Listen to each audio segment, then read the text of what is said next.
podcast is not intended to and does not create a client-therapist relationship between the AllPro Mindset hosts, Jason Frabel or Dr. Aaron Sapio, and any other person.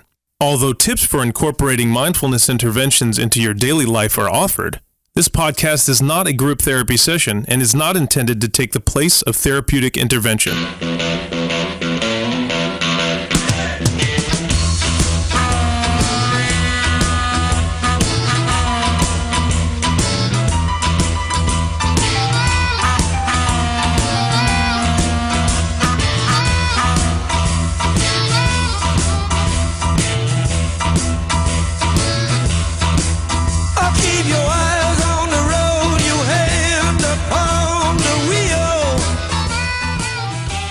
Hello! You are listening to hosts Doc and Coach with AllPro Mindset, where we interview professionals, explore positive outlooks, and make connections in our own lives. We have had some inspirational conversations with some amazing guests. Our guests are normal, everyday people who manage to find or forge their path in life. They have combined their passion and perseverance, demonstrated grit, and most importantly, have taken action. It's taken action that separates them from the pack. Regardless of the obstacles in their road and the naysayers along the way, they have persevered. It is from that I find inspiration. If they can do it, then so can I, and so can all of you who are listening. Well, folks, if you've been looking for inspiration or motivation, you've found it right here. This is AllPro Mindset. Thanks for joining us. I'm Coach Jay. I'm your co-host with Doc and AllPro Mindset. This is a podcast dedicated to helping you find ways to create more meaning and purpose in your life through positive psychology, relatable insights, and hopefully have a little fun along the way. We want to thank our partners Wildfire Radio and Toxic Radio for their support, and you can visit their websites at www.wildfireradio.com and www.toxicradio.net. Last week, we spoke to Brian Hertzlinger, a Hollywood director and screenplay writer. Something he said which really struck with me was when he was talking about his intern days and the copy boy days. Brian said, "After the clock timed out at work at 6 p.m., I went to the set and sat next to the directors and asked question after question." Brian explained how he did his grunt work that he needed to do to get his foot in the door with a smile, and he used every single opportunity he was given to learn more and more, and that is a great lesson. In order to move up in a field, you need to spend time learning, with an open mind, of course, from those in the positions above you. The book work's not enough. You need real-time experience learning from the best to become the best. Yeah, I mean, what an outstanding interview. You know, I left inspired. I mean, come on. A date with Drew Barrymore in 30 days. I mean, if that doesn't get you excited, folks, I mean, I don't know what will. But, you know, what resonated with me as I listened to his story unfold, you know, it was pretty clear that his passion for making film, which tied very closely to his, strong desire for forging his own path and refining his craft and just really kind of bringing a sense of meaning or sense of purpose in his life, it all kind of fit together. And, how we could relate that to Daniel Pink's best-selling book, Drive, which again is based on 4 decades of research, which suggests that drive in our lives is generated when we freely choose our direction, are committed to improving every day, and connected to something bigger than us. And that's resonated in not just last week's interview, but interviews prior to that. And, this formula seems to fuel passion and really just catapult someone kind of beyond what I refer to as that wall of reason. You know, it brings us to the edge, but it's not enough. And I suggested, that reason takes us to this edge and, but really at some point there's a leap of faith and, call it a sixth sense or intuition. But it seems to me the wheels in motion, for taking action, it's really kind of getting out of our heads, so to speak, and into our core being, our essence. So there was no doubt this is, this step for Brian was taken, when purchasing that video camera, as he suggested, with his $1,100 winnings and giving himself 30 days to make his dream date happen. And as they say in Hollywood, the rest is history. I think that leap of faith is so key. And I think that that's often what holds many of us back. That fear of the unknown, that fear of the next step. So I think that there's a lesson to be learned there, is that, when you feel ready, when you've autonomously chosen your path, when you've put when you've put all the time in that you possibly can, and you've learned the book work, and you've learned from the professionals, and you've been on the job, and you've been acting it out, and now you have to take a leap, and you have to say, am I ready? And if you are, you just do it. Yeah, there is no going back. And that theme really kind of carried over in listening to his story. And I had conversations this week with multiple people about just where they are and where they're at and where they want to go, and what it is about that this kind of life mission, or this higher purpose, or this bigger vision or sense of what they want to do with their lives. And we talked about just developing this kind of sense of meaning and freely choosing this path and forging their own way, and and getting to that point where it is we'll call it risk reward, whatever you want to call it. At some point, you're going to have to take the leap, folks. Mm-hmm. And you're going to hear this theme running through every interview, probably on some level that we have.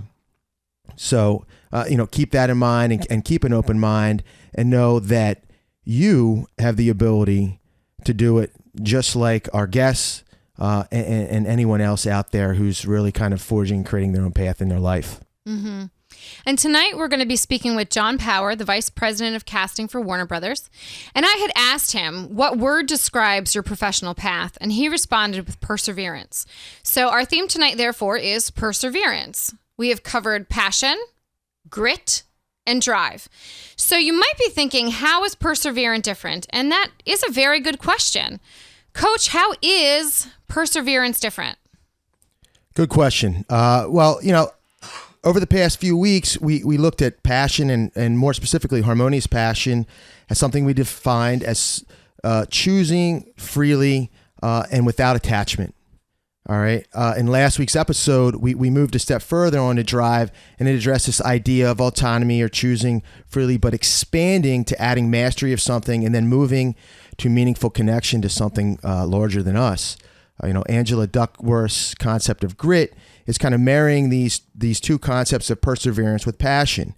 So tonight's focus is centered really around perseverance, which is, one's ability to continue with a pursuit, even though the goal or achievement may be delayed. So now we begin to connect the dots, folks, and see the bigger picture of what we want. The value in persevering cannot be emphasized enough if we were going to realize our full potential. And surely without it, the picture will never be complete. Perseverance, I think, can be described as the ability to keep on keeping on, which of course reminds me of the Brady Bunch song.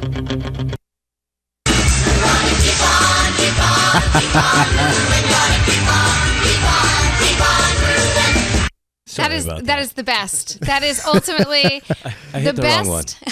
The best Brady Bunch clip ever. And that makes me think of an unexpected outcome of perseverance, is that you become seen as being trustworthy in other people's eyes. When other people see that you're committed to goals, they see you as a person who doesn't quit. And you become seen as a responsible, reliable person, which clearly was the MO of those Brady Bunch kids. Wow. Come on. The Brady Bunch here. Now I know, folks, you're wondering, listeners out there, how are we tying this in to the Brady Bunch? I would say if you get a chance, hop on your computer, YouTube, best episodes of the Brady Bunch, and look at the Marsha scene. Coincidentally, just to sum it all up, it's a scene where Jan is trashing all of Marsha's awards because she feels she is always kind of not really getting what she wants and is always in the shadow of Marsha, and then what you'll proceed to see is this kind of in typical Brady Bunch fashion. Parents intervene. There's this kind of curious private eye tone followed by this kind of magical wind chime teachable moment. This is, of course, when mom and dad encourage Jan to find her passion and understand that nothing is smooth sailing all the time and that disappointments are bound. But the conclusion is with Mrs. Brady encouraging Jan and saying, find out what you do best and do your best with it. It's great. It's a great line. It's a great line and a great Come show. on. Those early shows had a lot of early shows. Those Brady Bunch shows had so many good lessons in it. And that's it. I mean, like, so we've been seeing these same themes over and over and over again. It's not new stuff. It's just worth it to reinforce it, to break it down, and then to see how it fits into your life. And are we doing the things that are going to help us persevere? Are we pushing forward? Are we keep on keeping on? Are we keep on grooving? Or are we letting it all go and losing sight of our goals? Yeah, you know, and to kind of bring, you know, more research, not that it is necessarily what we have to do, but there is one thing that I crossed paths with this past week, and it's a model developed by Douglas Newberg, and it's referred to as resonance performance model. Okay, I know that's a mouthful, but if you have a chance to get out and check it out, here it is kind of summed up, and it's the idea that our performance or high performance is kind of this ongoing cyclic process, that it's something that we have to continue to refine and pursue day in and day out. And we've heard that again from those that we've interviewed, that this notion of process and the daily grind and putting in the hours and really kind of pursuing this passion, to really kind of elaborate a little more. In this particular model, it starts with the defining of a dream. Really, what do you want to pursue? What are you energetic about? What are you passionate about? But I think the piece that really stands out in getting to that core is this feeling component. You know, how do I feel when I think about it, when I envision what I want and see in the future? How does it resonate with me through my physiology and my feeling? And when you get attuned to that it becomes much more powerful. Mm-hmm. You know, and then again, kind of moving on to that preparation through hard work. We heard that theme, hard work, over and over again. You know, Harry Flaherty, you know, I know with Dolph Hoke, having him on, he referenced hard work, you know, nothing like just plain old hard work. And then kind of navigating through these obstacles and setbacks, which I think we'll touch on this evening through the topic of perseverance. And then kind of coming back and revisiting that dream, which is really this kind of fourth step in this cycle. And what we find is that top performers tend to go back and reconnect with their, what I would call their why. And that was referencing, you know, our show a few weeks ago, and really connecting in a way that touches us in our feeling. It moves beyond the thinking and in our head and gets us in tune with what is our drive and our motivation. And I think our values tie pretty deeply into that feeling component, mm-hmm. that undercurrent where we kind of get out of our heads and more into that idea of just intuition in what we're pursuing actively in our lives. So I think that preparing stage is so important, even in some of the change theories and change models that I've been reading about. That preparation between thinking about the change you want to make and making the action, you know, taking the action toward it, is that preparation. You need to prepare by doing the practice and by having a strategic pursuit, like really strategizing out your action so that you know what you're going to do, so that you're ready to do it when the time comes, so that you're ready for that leap of faith when the time comes. So that preparation, I think, is so key. And I think it just happens. Yes. I really do. I think if you've put in the legwork and that preparation component, that when it comes time to make that leap of faith, you will just move and take action. The body will take over. Mm-hmm. I really believe that will happen. Now, as I mentioned, we are very fortunate to have this evening's guest, who is Vice President of Casting for Warner Brothers. He is a New Jersey native, and I met him while attending Fairfield University in Connecticut together. We were members of both the Fairfield University Glee Club and Theater Fairfield. He has the best sense of humor and a tremendous talent on stage. It is no surprise that he became an accomplished professional in the television industry. With a keen eye for talent, he has been working with Warner Brothers for 15 years. He started in the New York City office and then joined the company in LA in 2006. He recently finished casting the pilots for the shows that will be coming out next fall. So this evening's guest is John Power. Hello. Hello. Welcome. Hi, Aaron. How are you? I am so well. How are you? I am good, thank you. It's wonderful Thank you to for have having you. me. Oh, we're so happy to have you tonight. This is so nice. So one of the things, as I was thinking about tonight, I wanted to ask you is when we attended Fairfield University, we both participated in class and theater work with Dr. Marty Lamonaco. Mm-hmm. And I remember one class when she said, if you can see yourself doing anything else in life beyond theater, then do it. And her point, Yes. her point being that theater takes your soul and you need to be all in or you will not be successful. That is very true. Yeah. So how do you relate to this now that you've been in it for the past 15 years? Well, it's so interesting because, I remember her saying that very vividly. And I think, at a school, especially like Fairfield, where they had a very concentrated, small but excellent theater program, there were not, hundreds of students in the program. I think the people that decided to pursue this in college, either as a major or minor or even just as a passion, really had to be involved. And one of the things that it taught me is that lesson, which is if you want to pursue any kind of career in entertainment, not just acting, but this is one of the most difficult paths to take because there's no correct way to do it. It's not similar to going to medical school where there's a certain amount of steps, and if you follow those and do them correctly, then you could potentially succeed. Mm-hmm. This has to do with passion, but it also has to do with luck.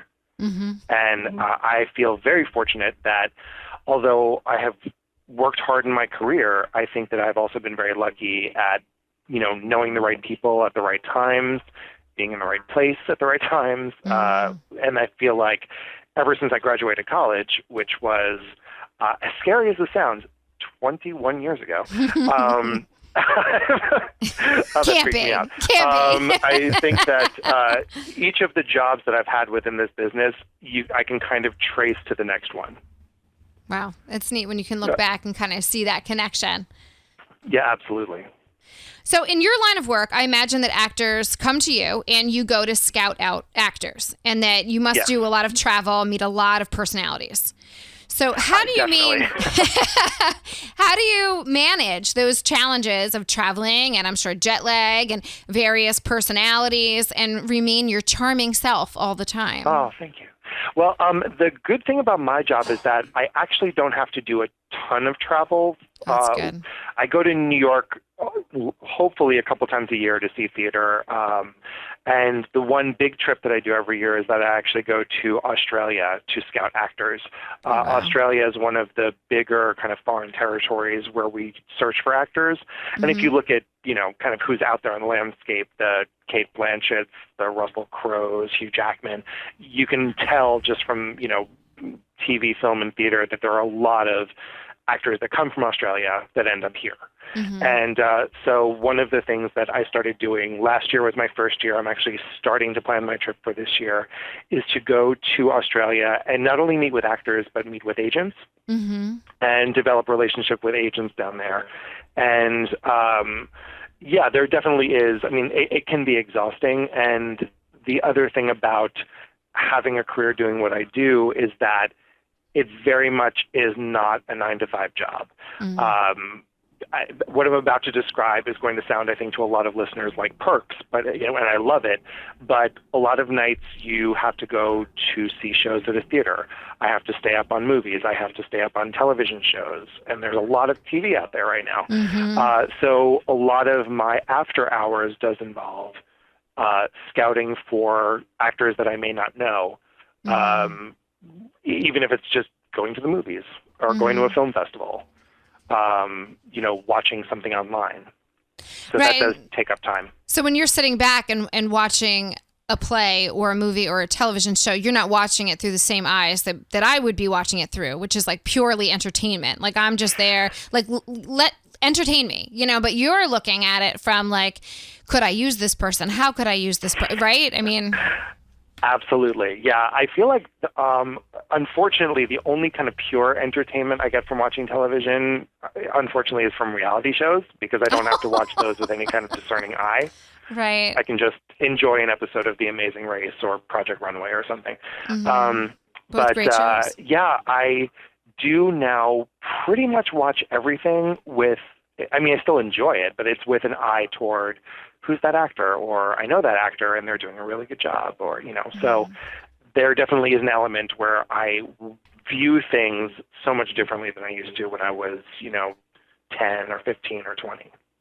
So then that brings another question to my mind, is that when you're casting, do you know ahead of time what you're casting for? And do you have to then know the viewpoint or perspective of the screenwriter and the director and take on their vision when casting? How does that work? Yeah, very much. So basically, when I get involved with a show, it is usually at the stage of a pilot. And for those who are listening who may not know what that is, so a pilot is essentially the first episode of a television show that is used purely as a sales technique. So I work at a TV studio, and so we sell our projects, or license our projects, I guess is the correct way of saying it, to various networks. And Warner Brothers currently has shows on the major broadcast networks like NBC and CBS and CW. We work with cable. We're on HBO, Showtime, Freeform, TNT, and now we're also getting into the business of streaming. We've been on Netflix. We've had a couple of shows on Netflix, like the Gilmore Girls reboot that happened last year, Fuller House, which is kind of the next kind of generation of Full House. My girls are obsessed with that one. And I'm about to, or actually we're about to film a pilot for Amazon. Okay. So we're kind of all over the place.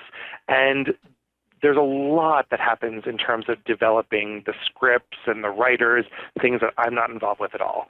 So what happens is once a network decides to give the green light to a pilot, meaning that we're now going to go ahead and spend money and make this thing, that's when casting gets involved. Okay. So we step in and we bring a casting director on board. My position kind of oversees the whole project, making sure that everything involving actors is running smoothly and is on budget.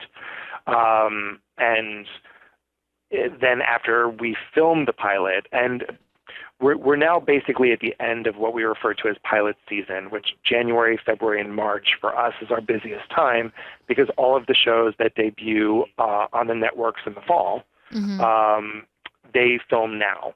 And then they're all being edited and tested, and decisions are made as to which one of those are actually going to become a series the second or third week of May. And then from there, the ones that do move on to become series, we have to start working on usually in June. That's a hefty schedule. Yeah, it keeps us pretty busy. Yeah. Yeah, well, hey, John, welcome. Doc here has spoken very, very highly of you, so I feel very fortunate to have this opportunity. Oh, thank you. Thank you. So one thing that came to mind, this evening's focus is on perseverance, and you had mentioned this passion and luck, and luck really being this kind of notion of is where preparation meets opportunity. So the research out there suggests that someone who's gritty, right, has this mix of passion and perseverance. And I'm wondering, kind of looking at it and saying, okay, passion and luck. I'm wondering if luck in some way is this kind of hidden term for perseverance. I think that's a really strong point, and I think that it can be.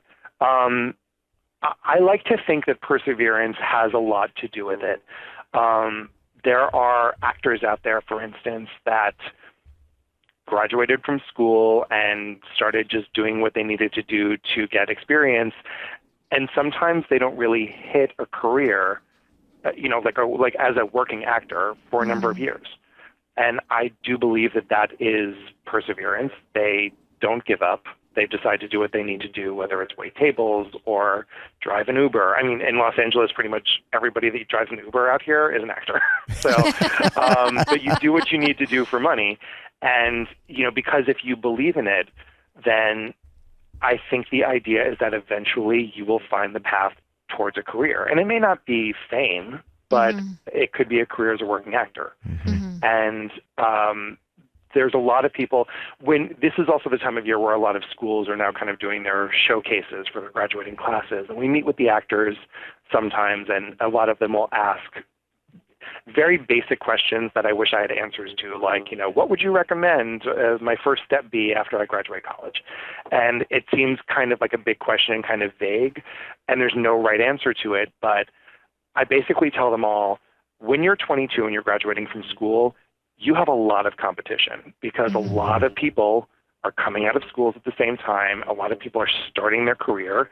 And in 10 years, when you're 32, most of your competition will have decided to do something else.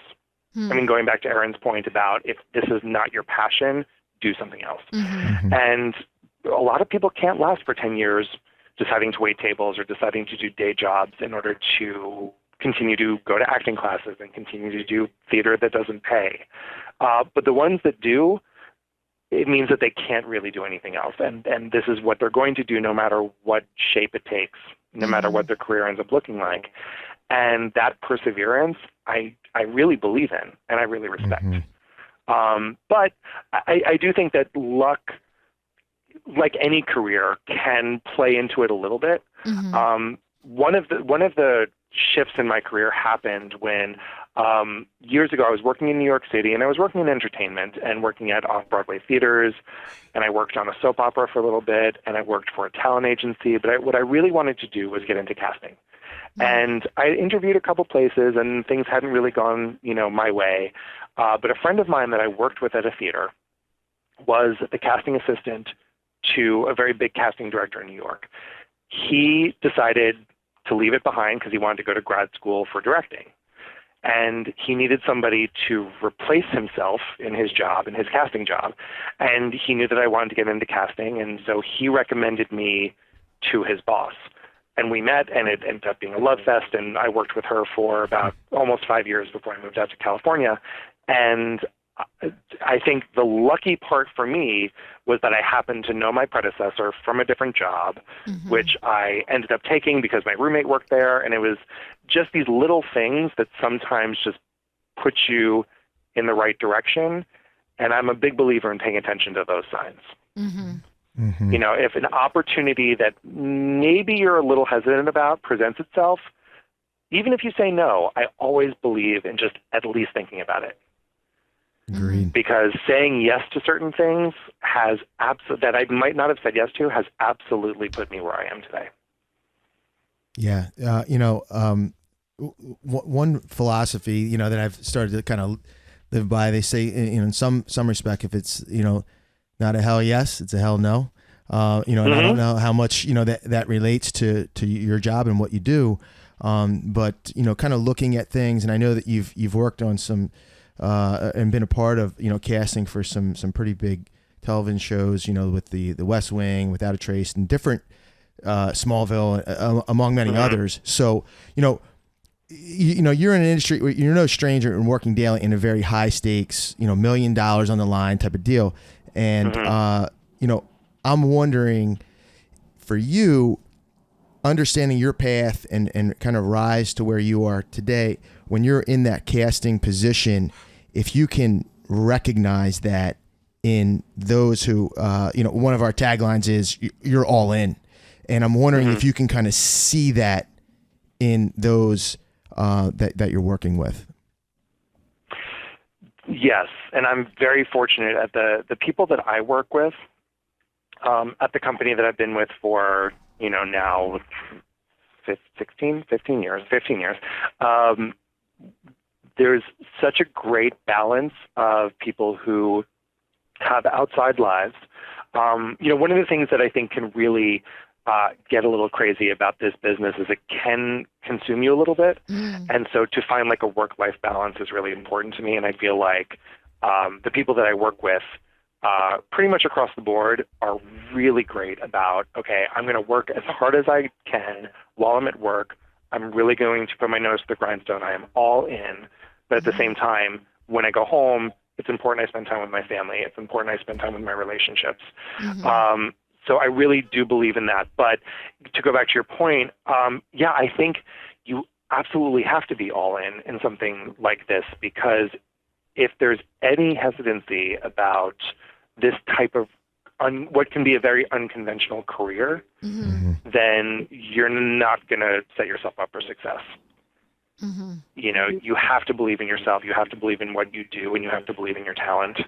And there is an element where you have to, just back yourself up. I mean, the great thing about working for the president of our studio is that, as you were saying, there's a lot of times there's like crazy amounts of money at stake, like $1 million, like, these days more. But a lot of times there are decisions that I make where I have to say, okay, I believe in this actor so much, and I know that people are a little hesitant, but I'm believing them. I've got their back. I think this is who we should cast. And my boss always says, if it doesn't work, if that actor isn't right or doesn't score, it's not going to be a ding against you because you followed your gut. And that's all we can do. That's very supportive. That's amazing, because that could be terrifying. It is amazing because not every place operates like that. A lot of places kind of operate in fear. But he really does give us the freedom to fail, which frankly I think gives us more freedom to succeed. Yeah, and we've talked a lot about having that autonomy in your choice path and how that can propel you to actually make better choices, because you don't feel the constraints of, you don't have the fear of like, oh my gosh, if I fail or I make a mistake. Like, it just can kind of let you stay on a learner path, on a choice path, so that you're staying open to possibilities. So that's wonderful that you're in that position. So with that stress, and you said it's so important to keep your work-life balance. We know you love your dog, your puppy Rascal. I do. And so aside from playing with your dog, what are some other ways that you relax and rejuvenate? Going back to what I said before, I mean, part of my job is to, really take in movies, TV, theater. I mean, luckily, I don't know that I would call it a hobby because a lot of people do it, but I do enjoy kind of using my downtime to explore actors and things like that. So there is a good amount of time that I do give over to other forms of entertainment, which is for my job, but also can be for me. And, living out here, I grew up in New Jersey like Aaron did, and I do not miss those East Coast summers where it's just really awful outside all the time. So I love being outdoors out here. One of the things that we can really do in Los Angeles is go hiking. We kind of live in these valleys with these, not huge mountain ranges, but you can just, drive your car down the street and end up like in the mountains and just go hiking out in the wilderness, which is so fantastic. Wow, yeah. Because the weather out here is pretty much always great. That's so nice. So I like to do that for downtime. Just interact with people, see friends, see my boyfriend who, he is also in the entertainment industry. So he works for Dr. Phil. So we're on different schedules a little bit. And, so we get to, both of us kind of just relax whenever the opportunity presents itself. But mostly it's about just really using that time that you have that I feel like gets more and more scarce. The more you get into your career and the more you get into your families and stuff, that time that you just have for yourself is more and more scarce. So I really do like to try and protect it as much as I can. There are nights or days where I will just say, okay, I'm just going to kind of have some me time and read a book, which I don't get to do enough of with all the scripts that I have to read. So reading an actual book like a person is really kind of great. So I try to set aside time for that. Just really finding that time to just be peaceful when life can be so hectic. That's great. Yeah, so those are some of the things that you use to kind of to balance out your life and manage that some of that stress in your life. I mean, is that planned each day, or does that is it spontaneous? You kind of recognize like, hey, things are building here. I need to kind of shift and move in a different direction and really recognize the need for a break, or is it something that you schedule and practice on a daily basis? It's a little bit of both, to be honest with you.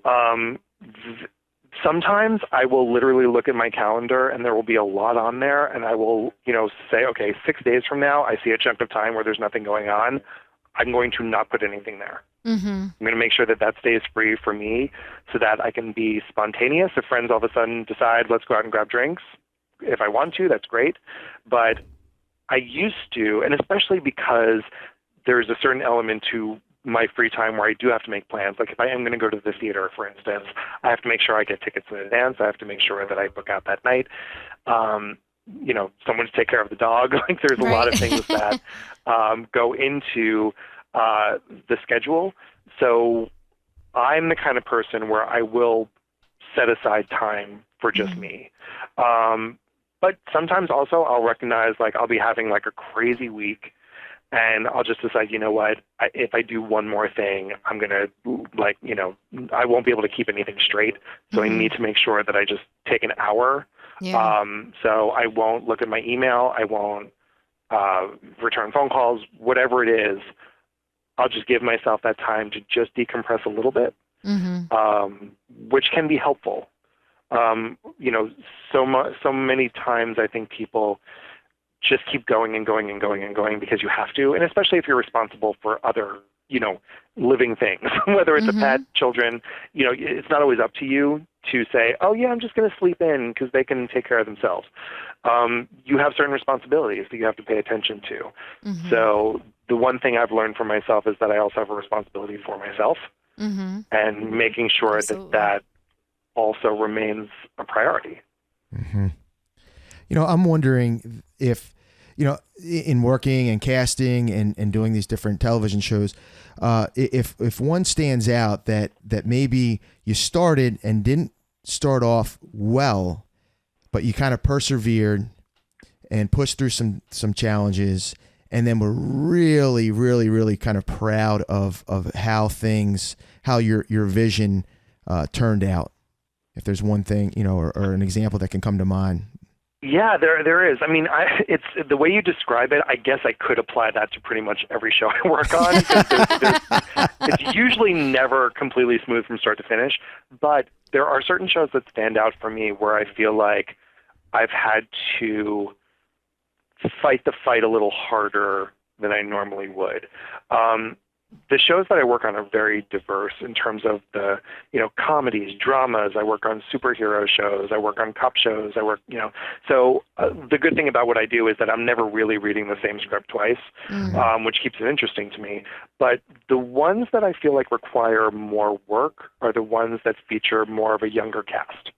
And the reason I say that is because when you're looking for a cast of, quote unquote teenagers, not everybody that comes across your desk is going to have a big body of work to, look into in terms of saying, okay, well, their audition was really good and those last 5 television shows they did were great.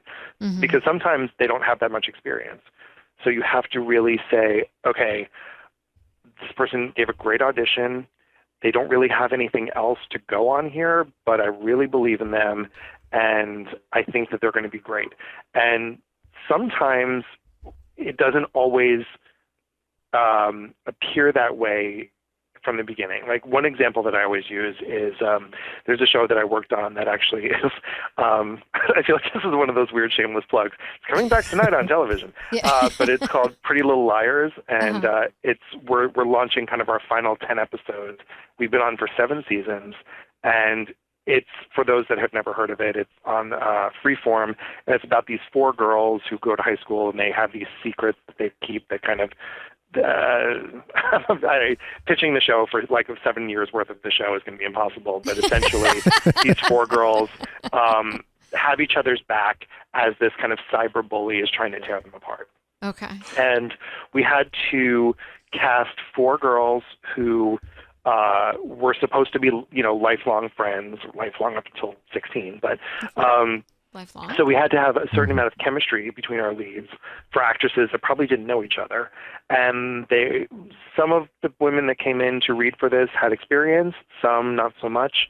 And we ended up casting 4 young women who became kind of these megastars. I mean, they ended up on the cover of magazines together and apart, and they've all gone on to do other interesting projects and movies, and one has written a book. And so, but coming together in that first original pilot episode, we had to take a bit of a flyer on a couple of them because we didn't know if they'd be able to do this or not, because they didn't really have a lot of experience. And the show got picked up, and we went to series, and we started filming our first season. And I think that it was still a little bit bumpy. I think we had to really be patient with these actors. But I truly believed in them and believed in this kind of quartet that we had put together. And as the series went on, they really came into their own. They started really having confidence that I don't know that they were ever allowed to have before, because they were truly now the stars of their own show, and really became wonderful actors. And the ride there was a little bumpy, but once we got through the bumps, and especially with the popularity of the show, I look back and think, I'm so glad that, you know, we all stuck to our guns in believing in these actors, because I think we created something really special. And, you know, they credit this show as to, like, you know, it changed the way that young people watch TV in terms of interacting with Twitter and with the actors and the fans. And it's like one of the biggest social media shows to this day. And so it was a really cool experience to have been a part of. Yeah. I'll tell you, I have a 19-year-old daughter, and my daughter and her friends are absolutely obsessed with that show. Sounds about right. Because if they're 19 now, then they were, what, like 12 when it started, and that's exactly their obsessed. They love it. They love it. Yeah. So nice job. Thank you. It's neat to see that, to see something grow like that, to see your work grow like that. You know, to start off with a chance and then work through it, because that's your perseverance. It's you nourishing their perseverance to kind of get through that, knowing that you have something, even though it's not perfect yet. You know, you have it, and you need to cultivate it, and you need to help support it grow. I think that's really neat to look back on. Yeah, for sure. Well, John, thank you so much for being a part of our show tonight. This has been wonderful, and we have so many great things to continue to reflect on. It's been wonderful to have you. Oh, it's been my pleasure. Thank you so much for having me. It was good to talk to you. It's been too long. I know it has been. Yes, thank you so much. Truly an honor. Thanks again, guys. Have a great night. Thanks, you too. Bye, John. All right. Bye. Bye. Listeners, we're going to take a short break and listen to one of John's favorite songs. When we return, we will reflect on this interview.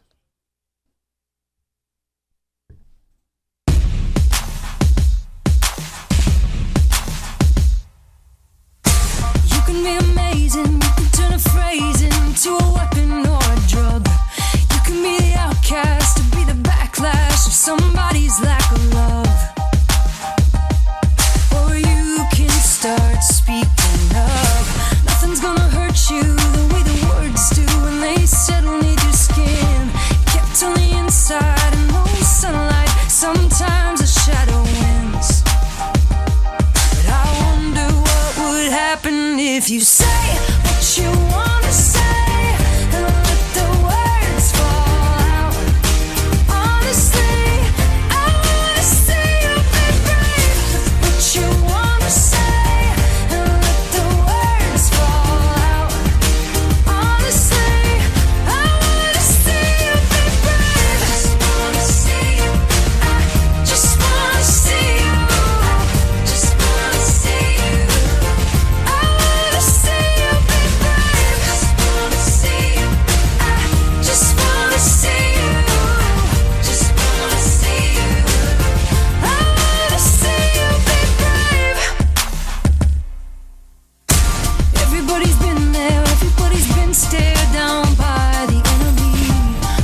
Welcome back. You are listening to Doc and Coach on AllPro Mindset. We just interviewed John Power, Vice President of Casting for Warner Brothers. If you want to join our conversation, please give us a call at 856-345-9988. Yes, welcome back, listeners. We're so happy to have you back. Again, just reflecting on what was said. This evening's focus is on passion and perseverance and kind of making this connection. So, in listening to John speak, it was evident that was, again, kind of seeping out in his pursuits and ending up, working for Warner Brothers and through this casting, and just not only in the people that he works with, but in identifying that kind of characteristic or trait in those that he kind of brings aboard, and again, at high stakes here, millions of dollars on the line. I think you have to be pretty attuned to that element to say, okay, is this person here and in it, for the right reasons? And I'm sure he's finally, attuned to that element and that piece after his years of experience. Mm-hmm. And it's interesting now that we've done a couple interviews, in that there are common threads that go between the different guests that we've had. And one of the things that we said in the past, in the last episode when we talked to Brian Hertzlinger, was that he said he takes every opportunity that he was given to try and learn something new. And really, John said the exact same thing. He said that, actors early on have to be persistent with this and have to be willing to do the unpaid theater work. And they have to pay attention to every opportunity that they're given. And not necessarily take every opportunity, but to consider every single opportunity. And asking the question, does this fit into my core values? Mm-hmm. Does this fit into where I want to go? And I think when you get to that core, that essence of who you are and kind of what's driving you, that kind of meaning and sense of purpose, it becomes less a thought process and more this kind of intuition and this feeling. And I think when you come to these kind of crossroads, or you come to these intersections where you have these decisions to make, or maybe big decisions to make, I think it's important to reflect in that moment, mm-hmm. in how does this fit into my bigger picture, my overall vision? Does it feel right? Now, not does it think. Now, am I thinking? Because the thinking isn't tying into kind of this basic physiology and where we're at. But when you get into more of that feeling, to kind of sit and envision it and get a sense of how does it sit within me, mm-hmm. and to use that as a guide can be a pretty powerful tool.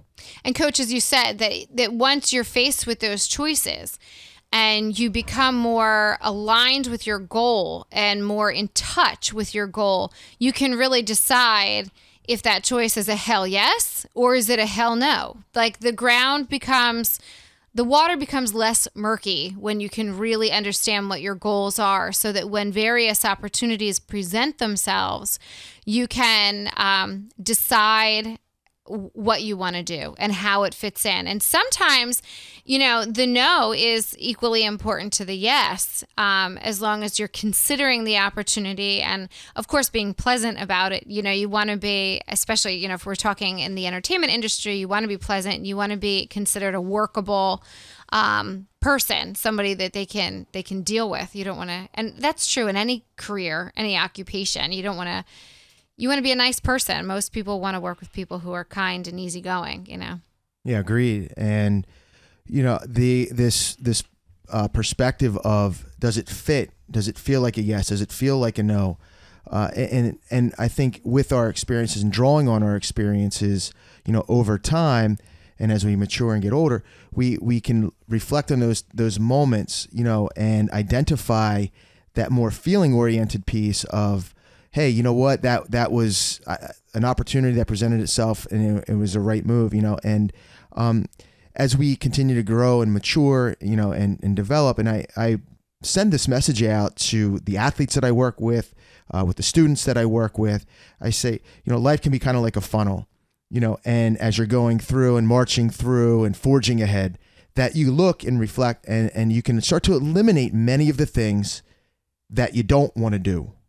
And it's like a funnel and it starts to narrow itself. And I say, find that interest, those things that you're interested in, those things that get you excited, those things that it doesn't take a lot of energy to get you moving and get you excited about and motivated and moving. And when I start to look at those things, what'll happen is that will start to kind of direct your path and you'll feel it. And when those opportunities present themselves, you will just naturally, I believe, get out of your head and start to move just physically to where you need to be. Coach, I think you just described Mrs. Brady's comment in that Marsha scene when she said, find out what you do best and do your best with it. Oh, come Phenomenal. on. Well, I mean, we can, I can't say enough about the Brady Bunch here. I mean, I'm going back. That song is just recurring in my head right now. The other common thread that I heard tonight was when we talked with Cynthia May a couple episodes ago about harmonious passions, is that, when we were talking to John about what he does in his downtime, and, he emphasized how important it is to have that downtime. And something that I personally related to when he said, I have this component of my life called planned spontaneity. And that is the time where I'll look on my schedule and I will plan an evening to not make plans, so that exactly how John said, so that I can be spontaneous on that night. So I don't know what I'll do, but I'm planning to do something for me and for fun and not for anything else.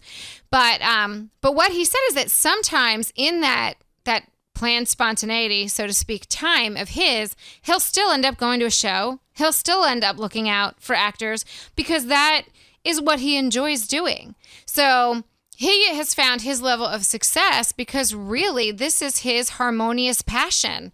It fits in for even his downtime. He still enjoys what he's doing. So there is that good positive feeling that he's getting from the work. And, and that's that theme that, again, we're seeing, that thread from these various professionals.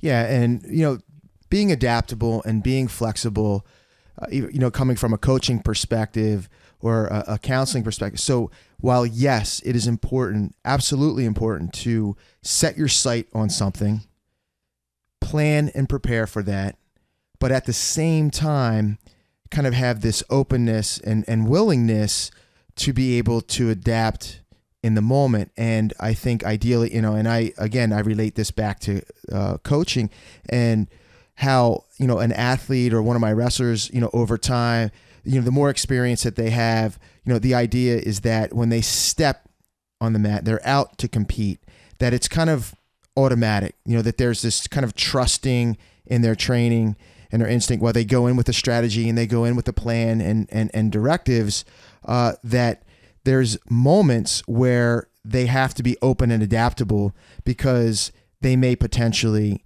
miss or not see an opportunity that is absolutely presenting itself.